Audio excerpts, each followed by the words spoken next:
il y a des lieux où le silence parle plus fort que les mots. Des lieux où chaque pierre retient un souffle, où chaque nom, gravé, est un cri étouffé.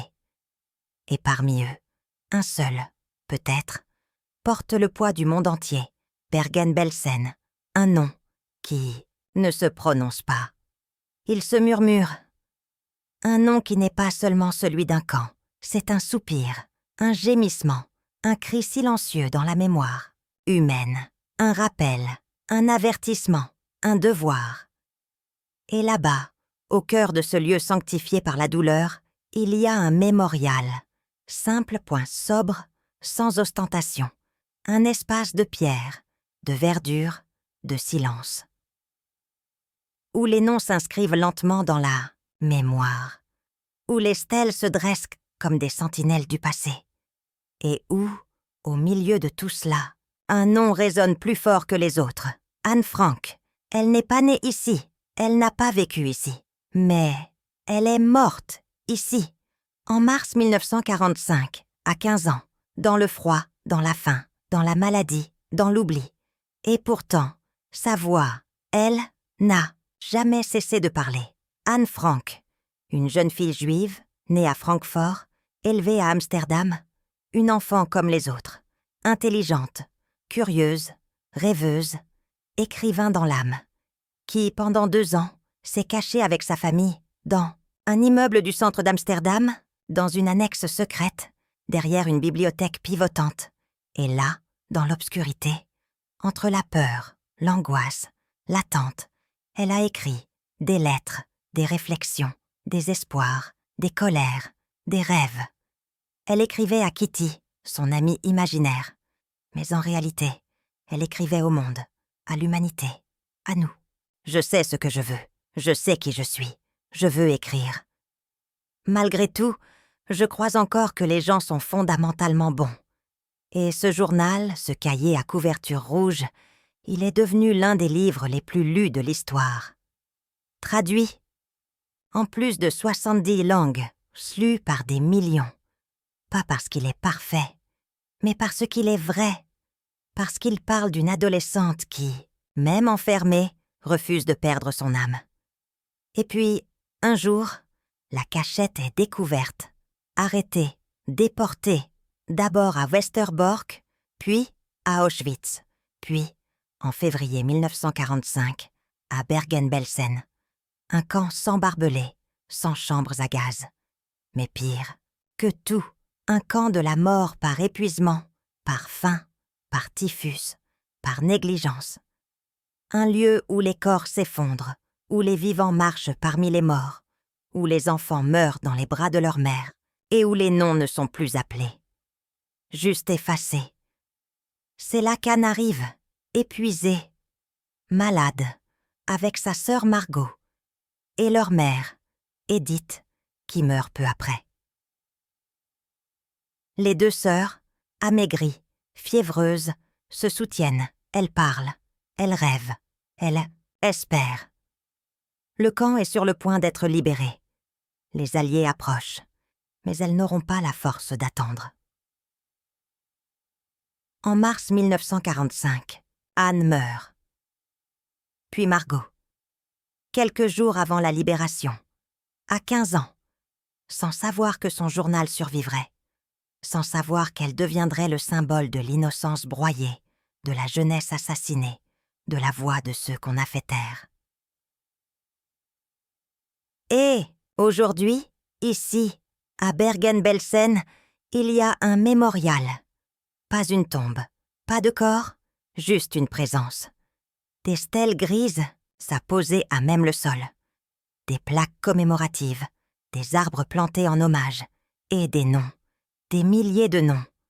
Gravés, point lisible, présent. Le mémorial d'Anne Frank n'est pas imposant. Il ne crie pas, il invite. Il dit « Viens, regarde, écoute, souviens-toi ». Et chaque année, des milliers de visiteurs viennent, des élèves, des familles, des citoyens du monde. Ils marchent lentement, ils lisent les noms, ils posent des fleurs, des lettres, des dessins d'enfants. Chère Anne, J'ai lu ton journal. Tu es mon ami. Merci pour ta lumière. Je ne t'oublierai pas, car Anne Frank, ce n'est pas seulement une victime, c'est une voix, une résistance, une lumière dans l'obscurité. Et ce mémorial, il ne sert pas seulement à honorer sa mémoire, il sert à transmettre, à dire « cela s'est produit », pas dans un film, pas dans un livre de fiction, ici, point, maintenant. Et cela pourrait arriver à nouveau. Le site est aussi un espace éducatif. Des expositions racontent l'histoire du camp. Des témoignages de rescapés résonnent dans les salles sombres. Des photos montrent les visages des détenus, des enfants, des vieillards, des familles entières, effacées, oubliées. Mais, et pas ici, pas dans ce lieu, car Bergen-Belsen n'a pas été reconstruit.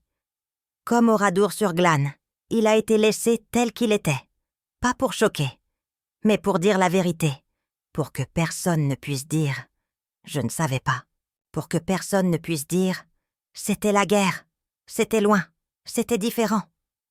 Non, c'était ici, c'était hier, c'était humain. Et chaque fois qu'un jeune lit le journal d'Anne Frank, il ne lit pas un livre, il entre dans une âme. Il entend une voix, il sent une présence. Et il comprend que l'intolérance, la haine, le mépris ne commencent pas par des camps. Ils commencent par des mots, par des regards, par des silences, par des indifférences. Et c'est là que réside la force de ce mémorial. Il ne parle pas de la guerre. Il parle de ce que la guerre détruit. Pas les armes, pas les idéologies, mais la vie ordinaire. Le rire d'un enfant, le rêve d'une adolescente, le journal ouvert sur un lit, la lumière d'un espoir. Et Anne, elle, continue de nous parler. Pas de sa mort, mais de sa vie, de ses rêves, de sa foi en l'humanité. Malgré tout, je crois encore que les gens sont fondamentalement bons. Et ce mémorial ici, à Bergen-Belsen, c'est une réponse à cette phrase. Pas une confirmation, pas une négation, mais un appel à faire, en sorte qu'elle ait raison, un appel à ne pas trahir sa foi.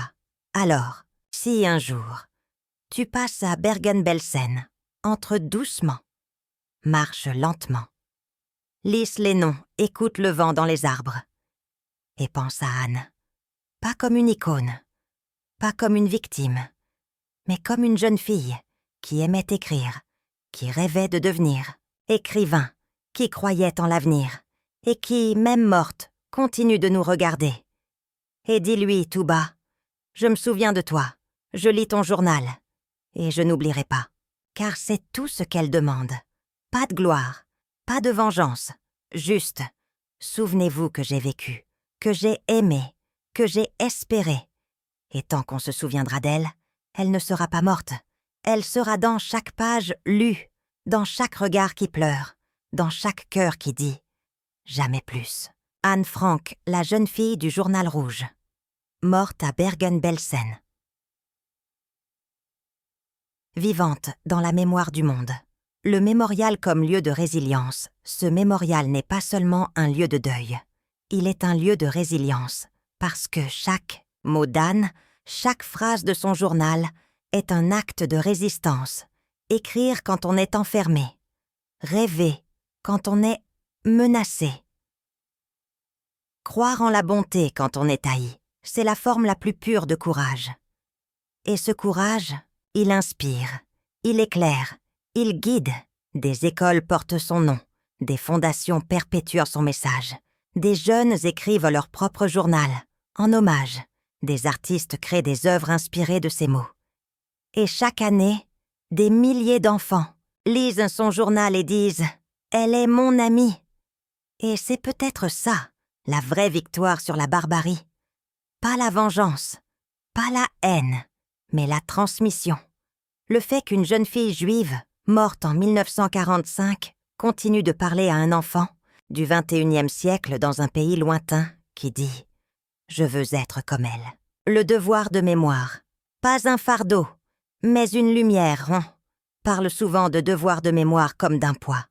Mais ce n'est pas un poids, c'est une lumière, une lumière fragile, mais indispensable, parce que chaque génération doit choisir à nouveau de ne pas oublier. Et Bergen-Belsen est là pour ça, pour que les jeunes sachent, pour que les adultes se souviennent, pour que les peuples comprennent que la barbarie commence par l'oubli, par le mépris, par la haine ordinaire, par le silence. Et chaque stèle, chaque nom, chaque lettre posée sur le mémorial est un mot dans cette phrase « Jamais plus ». Bonus. À ceux qui écoutent jusqu'au bout. Merci d'être restés jusqu'ici, jusqu'au silence après le silence. Parce que ce n'était pas seulement une vidéo, c'était un acte de mémoire, un choix, celui de ne pas détourner le regard. Et si un jour, tu passes à Bergen-Belsen, entre doucement, lisse les noms, et dis, tout bas, « Je me souviens de toi, Anne, et je n'oublierai pas. » Car c'est tout ce que les morts demandent. Pas de vengeance, pas de gloire, juste « Souvenez-vous que nous avons vécu, et, tant qu'on se souviendra d'eux, ils ne seront pas morts. » Ils seront dans le journal qui ne s'arrête jamais, dans le cœur de ceux qui refusent d'oublier, dans la lumière d'un espoir qui ne meurt jamais. Merci. Merci d'être resté jusqu'ici, jusqu'à la dernière phrase, jusqu'au silence après le silence, jusqu'à ce moment fragile où les mots s'arrêtent, mais où la mémoire continue à vibrer. Parce que ce n'était pas seulement une vidéo, ce n'était pas seulement une visite, ce n'était pas seulement un hommage, c'était un acte de présence, un choix de ne pas détourner le regard, un refus de l'oubli. Et ce choix, tu l'as fait, tu es resté. Et c'est précisément pour toi que ce moment existe. Alors, puisque tu es là, puisque tu as marché avec moi à travers les plaines de Bergen-Belsen, entre les stèles grises, les noms gravés, les souvenirs figés, je veux t'offrir quelque chose. Pas une information, pas une image, pas une anecdote, mais un cadeau de silence, un cadeau de mémoire, un cadeau d'intimité. C'est ton cadeau, le mien, pour toi, parce que tu as écouté, parce que tu as respecté, parce que tu as marché lentement, comme on marche dans un lieu sacré, parce que tu n'as pas tourné les talons, et que, dans un monde où tout va vite, rester jusqu'au bout est devenu un acte de résistance douce, un acte d'amour. Et ce cadeau, c'est un moment que peu vivent, un moment où, pour la première fois peut-être, tu as vraiment senti ce qu'est la mémoire. Pas comme une leçon d'histoire, pas comme un fait daté, mais comme un souffle, comme un devoir, comme une promesse. Ferme les yeux. Si tu veux, écoute. Écoute le vent dans les plaines de Bergen-Belsen. Écoute les pas lointains. Écoute ton propre cœur. Et pense à elle, à Anne. À cette jeune fille de 15 ans, cachée dans une annexe, écrivant à la lumière d'une bougie, rêvant de devenir écrivain, croyant encore que les gens sont fondamentalement bons, puis déportés, puis malades, puis morte, quelques jours avant la libération, sans savoir que son journal survivrait, sans savoir qu'elle parlerait à des millions. Et pourtant, elle parle. Elle est là, dans chaque page lue, dans chaque regard qui pleure, dans chaque cœur qui dit « jamais, plus ». Et en restant jusqu'ici, tu as fait plus qu'écouter. Tu es devenu gardien de ce souvenir. Tu es devenu celui ou celle qui dit « je me souviens », pas pour pleurer, pas pour souffrir, mais pour honorer, pour relier, pour dire « tu n'as pas vécu en vain ». Parce que la mort, oui, l'a emportée, mais la mémoire, elle, peut la ramener. Pas physiquement, mais dans le cœur, dans la pensée, dans le geste de ne pas oublier. Et c'est là, je crois, que réside la vraie victoire sur la barbarie. Pas dans la vengeance, pas dans la haine, mais dans le refus d'effacer. Dans le fait de lire un journal, de poser une fleur sur un mémorial, et de dire « Je me souviens de toi, Anne ». Et toi, en écoutant, Jusqu'ici, tu as accompli ce geste. Tu es devenu le gardien du feu qui ne s'éteint pas, le témoin silencieux, le passeur, l'homme ou la femme qui dit « Je n'oublierai pas ». Et c'est peut-être le plus grand acte de paix qu'on puisse poser. Car la paix ne vient pas seulement après la guerre. Elle commence quand on choisit de se souvenir. Quand on lit une phrase d'une adolescente morte en 1945 et qu'on sent monter en soi non pas la colère, mais le devoir de transmettre. Et ce cadeau que je t'offre, ce n'est pas seulement un merci, c'est une reconnaissance d'âme à âme. Tu n'es pas venu pour le spectacle, tu es venu pour l'essentiel. Et c'est rare, très rare. Alors si un jour tu passes à Bergen-Belsen, entre doucement, point marche lentement. Lisse les noms, regarde les stèles, et dis, tout bas, « Je suis venu, je me souviens, et je n'oublierai pas. » Parce que c'est tout ce qu'il demande. Pas de pleurer, pas de crier, pas de monument. Juste, souvenez-vous que nous avons vécu, que nous avons aimé, que nous avons écrit un journal, que nous avons cru en l'avenir. Et toi, tu l'as fait. Tu t'en souviens? Tu es devenu le gardien de la lumière dans l'obscurité, le protecteur de l'espoir, le veilleur du rêve. Et s'il te plaît, quand tu raconteras cette vidéo à quelqu'un, ne dis pas seulement « J'ai vu un mémorial en Allemagne ». Dis-lui « J'ai entendu une jeune fille parler depuis 1945 et j'ai compris que la mémoire, c'est aimer ceux qu'on n'a jamais rencontrés. Car les grands lieux de mémoire ne sont pas ceux où l'on voit le plus de morts, mais ceux où l'on sent le plus la vie. Et Bergen-Belsen, grâce à toi, continue de vivre dans ton cœur, dans ta mémoire, dans ton silence. Et c'est peut-être pour ça que je fais ces vidéos. Pas pour montrer, pas pour briller, pas pour les chiffres, mais pour créer des moments comme celui-ci. Des instants de présence, de mémoire, de cœur. Des moments où, entre deux vies, on s'arrête, on écoute, on se souvient. Et toi, tu es là, tu restes, tu écoutes. Et tu deviens, sans le savoir, un artisan de la mémoire, un passeur de silence, un gardien de l'âme des lieux. Alors merci. Merci d'avoir été là. Merci d'avoir porté cette lumière. Merci d'avoir accepté ce cadeau, le poids léger de la mémoire. Parce que oui, il pèse, mais il élève, il relie, il sauve. Et à très vite pour une nouvelle promenade, dans un autre lieu, dans un autre silence, avec toi. Parce que tant que tu restes jusqu'au bout, je continuerai d'avancer. Pour toi, avec toi. Merci du fond, du cœur. Tu n'es pas seulement un spectateur, tu es un complice de mémoire, et c'est le plus beau des rôles.